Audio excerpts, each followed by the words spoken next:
Bismillahirrahmanirrahim. Assalamualaikum warahmatullahi wabarakatuh.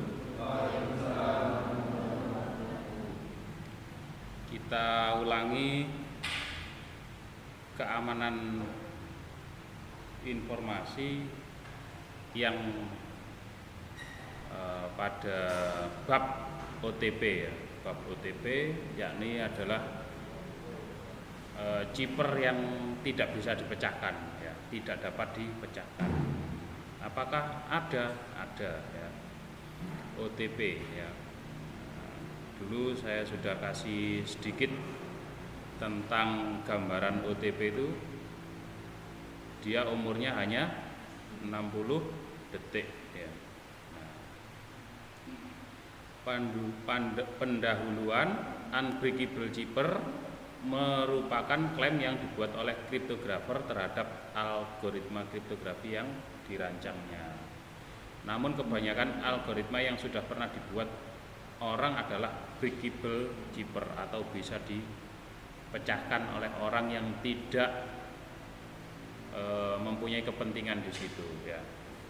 Contohnya yang bisa dipecahkan apa saja? Caesar chipper, Wegener chipper, Playfair chipper, Enigma chipper, Hill chipper dan sebagainya ya. Sudah kadaluarsa karena breakable chipper. Jadi algoritma itu umum dipelajari orang sehingga itu mudah dipecahkan. Apakah unbreakable chipper memang benar-benar ada? Jawabnya ada. Apa syaratnya? Syaratnya yang pertama, kunci harus benar-benar acak. Jadi ternyata kalau kita baca di sini kunci harus benar-benar acak, berarti kekuatan kriptografi itu tidak hanya pada algoritmanya, tapi pada kuncinya. Nah, kunci ini karena acak, maka itu disebut kuat, tidak mudah dipecahkan. Makanya OTP itu waktunya hanya 60 detik atau 1 menit. Nah, setelah itu dibangkitkan lagi dengan acak random ya, dibangkitkan lagi random. Nah, acak. Kalau acak kan orang nggak bisa menebak gitu ya. Kenapa harus acak? Orang nggak bisa menebak. Nah, jadi OTP itu kunci untuk autentikasi ya, gitu ya. Yang kedua, panjang kunci sama dengan panjang plain text. Nah, ini akan kuat ya. Tapi ada kelemahannya, bukan soal dipecahkannya, tapi prosesnya akan panjang. Jika plain textnya itu misalkan 1000 teks gitu ya, maka kuncinya harus 1000 teks sama, panjangnya harus sama. Nah, itu akan kuat, tapi ada kelemahannya, jadi prosesnya jadi lama. Nah, itu dua syarat bahwa kriptografi itu tidak bisa dipecahkan. Nah, kata acak, nah ini dijelaskan di bawah, tidak dapat diprediksi nilainya dan tidak dapat diulang. Nah, ya, OTP itu nggak ada kata 2 kali pemakaian, nggak ada ya. Sekali pakai. Kalau kita buka e-banking, kita buka Gmail, WhatsApp dan sebagainya, e-commerce biasanya ada OTP yang berapa digit? 6 digit ya, 6 digit. Nah, itu adalah nilai yang acak, yang tidak bisa diprediksi, yang tidak bisa diulang gitu ya. Kenapa seperti itu ya tadi? Supaya betul-betul aman ya. Akibatnya jika acak 1 dan 2, plain text yang sama tidak selalu menghasilkan ciphertext yang sama. Jadi tidak selalu menghasilkan ciphertext yang sama. Nah, itu kekuatan OTP. Nah, makanya semua transaksi baik menggunakan web, aplikasi dan sebagainya itu menggunakan metode OTP ya. Nah, kalau sampai dikasih kiriman OTP, pasti di situ jangan diberitahukan kepada siapapun, kan begitu ya.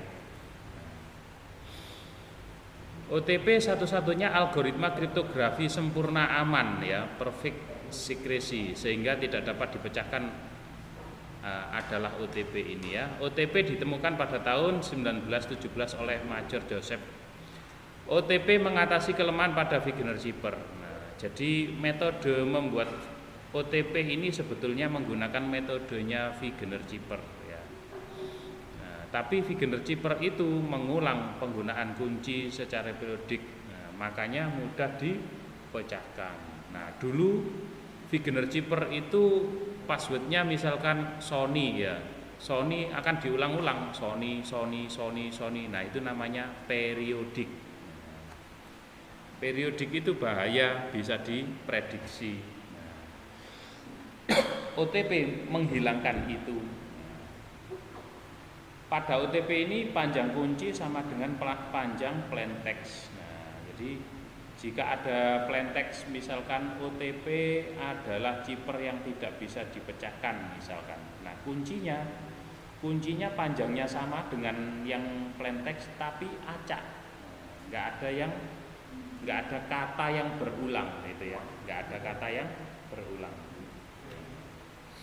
OTP. Oke, sampai di sini ada pertanyaan? Nggak ada ya? Oke, saya lanjutkan. Nah, contoh OTP itu seperti ini. Contoh OTP itu seperti ini. Sampai pernah install software? Belum pernah. Masya Allah. Loh, ya install software sembarang, bu Windows, bu Office. Ada CDK-nya enggak? CDK, masukkan serial number. Nah, itu ya, itu dibangkitkan secara acak. Tapi juga software-software yang kita beli ini rata-rata apa? Karena bukan client server sifatnya, maka mudah dibaca ya, mudah dibaca. Jadi serial numbernya kan seperti ini ya. Serial numbernya seperti OTP ini ya. Nah, kita masukkan. Nah, OTP itu ditulis seperti ini. Nah, ini sekali pakai ya. Padnya ini adalah block note gitu ya, berisi deretan huruf kunci yang dibangkitkan secara acak. Jadi sekali pakai, kalau sudah dipakai maka dicoret, dihapus, ganti yang belum dipakai kan gitu ya. Nah, itu. Nah, contohnya seperti ini ya. Kalau sampai mau install biasanya kan muncul serial number yang acak seperti ini ya. Sekali pakai itu, dipakai lagi nggak bisa ya. Contoh, jadi kunci. Jadi sekarang itu tidak lagi belajar algoritma kriptografinya, tapi belajar membuat kunci ya. Nah, teman-teman nanti itu belajarnya membuat kunci yang ampuh. Karena apa? Algoritmanya semuanya sudah dipelajari ya. Kekuatan kriptografi ada pada kuncinya. Ya. Nah, ini OTP. Pengirim dan penerima pesan memiliki salinan kopi pad yang sama. Jadi pengirim pesan dan penerima pesan itu mempunyai salinan kopi yang sama. Satu pad hanya digunakan sekali, makanya disebut one time ya, untuk enkripsi pesan. Itulah mengapa dinamakan OTP. Sekali pad telah digunakan, dia dihancurkan supaya tidak dipakai kembali untuk enkripsi pesan. Berarti menyulitkan kriptanalis. Kan kuncinya dipakai sekali, setelah itu dihancurkan. Berarti kriptanalis itu mencari kuncinya itu susah. Nah, makanya kalau dilihat dari tinjauan ini, password kita itu harus diupdate. Sampai kalau punya sosmed, Facebook, Instagram, bahkan mungkin kalau WA itu ada passwordnya, harus diupdate. Kenapa? Karena jangka 6 bulan password itu bisa dikatakan tidak aman. Kok bisa begitu, Pak? Karena bisa jadi password Anda itu sudah diintip orang lain ya. Diintip orang lain, dianalisis kira-kira orang ini passwordnya apa. Kalau tidak diupdate, bahayanya bisa dibaca. Jadi orang mau bobol itu bukan karena dia bisa langsung nembus sistemnya, tapi bisa ngintip kuncinya. Nah, gitu ya. Jadi bahaya. Nah, seperti itu keamanan informasi ya. Contohnya ini tadi ya. Plain text OTP adalah ciphertext yang tidak bisa dipecahkan. Kuncinya nggak bisa dibaca ya. Karena ini bukan kata yang keluar secara periodik. Aturan enkripsi dan dekripsi yang digunakan persis sama seperti pada Wegener Cipher. Bedanya tidak ada perulangan kunci. Kalau di Wegener Cipher Sony. Tapi kalau di sini nggak ada. Nah, itu ya. Jadi rumusnya sama dengan Wegener Cipher, bahkan ciphertext. Tapi bedanya kuncinya harus kuat. Nah, ini contohnya seperti ini ya. Jadi kunci itu dibuat berulang-ulang. Nah, kunci itu dibuat berulang-ulang. Itu ya, itu OTP. Gampang ya, gampang banget. Kunci untuk OTP harus seluruhnya acak dan sepanjang pesan. Bagaimana jika kunci diambil dari teks yang panjang, misalkan dari novel, buku, berita, sebagainya? Itu berarti bukan OTP ya. Saya tak membuat password dengan nama saya, itu bukan kunci yang kuat ya. Saya tak membuat password dengan tanggal lahir saya, itu bukan kunci yang kuat, bukan OTP lagi. Jadi OTP itu betul-betul teks yang tidak bisa dibaca dan acak,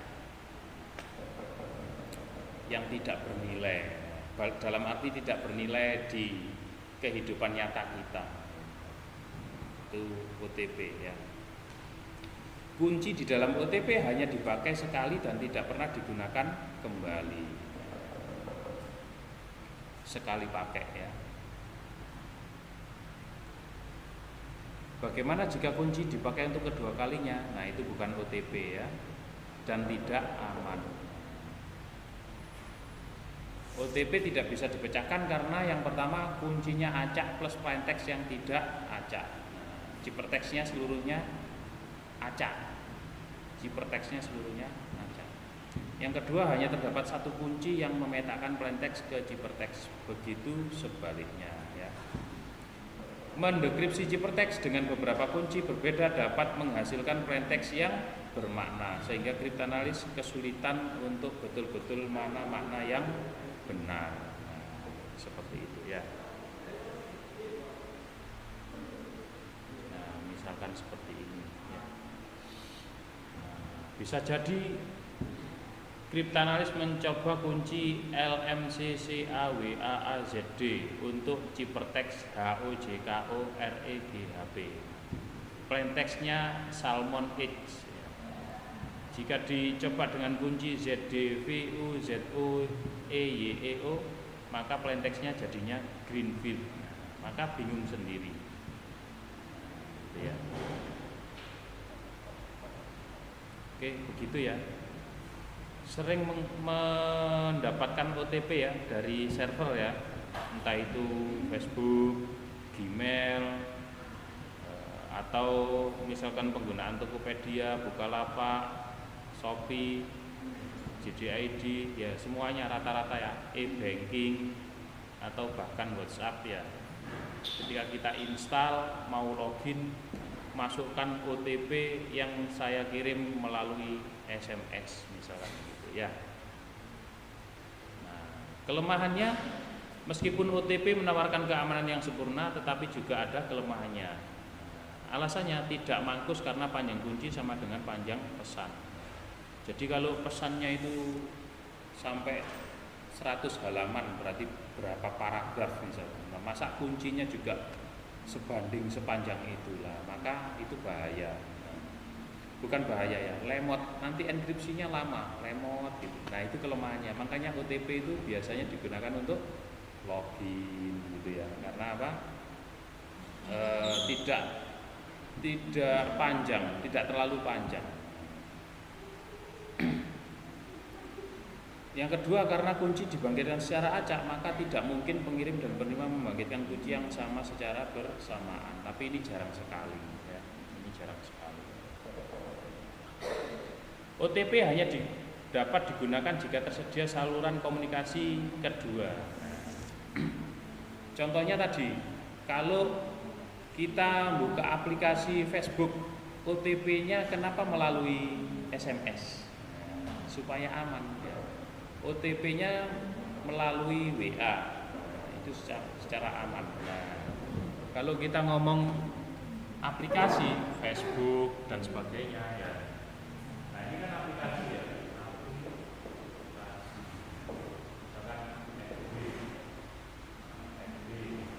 Terus apalagi misalkan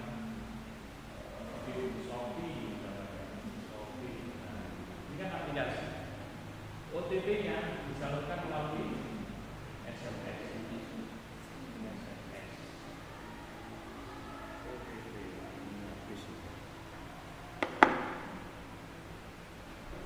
Ya, melalui SMS ya.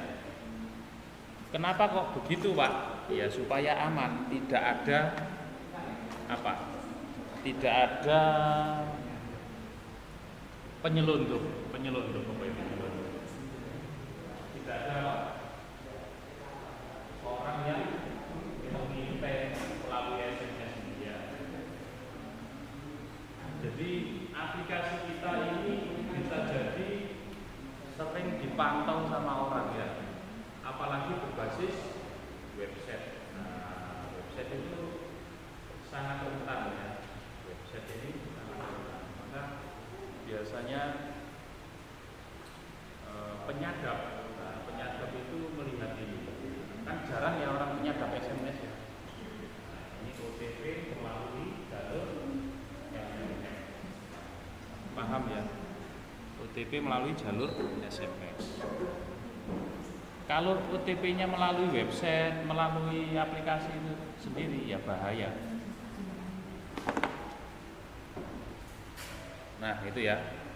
Kalau di sini misalkan zaman dulu, nah, misalkan lewat jalur darat, memakai kurir yang terpercaya, lewat pos dan sebagainya. Dulu zaman saya ada toko bagus sebelum OLX ya. Sebelum OLX toko bagus itu ngasih OTP-nya lewat surat resmi ya. Kurir berarti ya. Jadi kalau saya daftar di toko bagus itu password dan OTP-nya ini dikirim lewat surat, lewat pos. Zaman dulu. Sekarang karena sudah canggih, nggak perlu kayak gitu, pakai SMS. Ya. Makanya sampean kalau punya, misalkan ada penipuan, Anda mendapatkan voucher cashback 1 juta dari Shopee, silahkan masukkan OTP berikut ini, jangan dipercaya. Ya. Jangan dipercaya. Kan sampean nggak pernah minta OTP, kok malah dikasih. Nah, jangan percaya. Itu kalau sampean masukkan ke aplikasi sampean sudah bobol sampean. Ya. Kalau sampean tergiur dengan voucher 1 juta dari Lazada, tergiur voucher 1 juta dari Shopee, Bukalapak, Tokopedia, JDID, terus sampean masukkan OTP ke aplikasi sampean, bobol sampean. Di situ ada saldo sampean, ada nama sampean. Nah, seperti itu ya. Nah, itu keamanan ya. Nah, zaman dulu OTP itu perang dingin antara AS dan Uni Soviet. Nah, ya. Nah, ini OTP. Ada pertanyaan? nggak ada ya, gampang banget Pak, mosok mek ngono tok ya. Nanti kita menuju kriptografi modern yang itu sampean harus bisa membuat OTP sendiri. Nah, gitu ya. Nah ini saya tutup dulu karena harus ganti tema.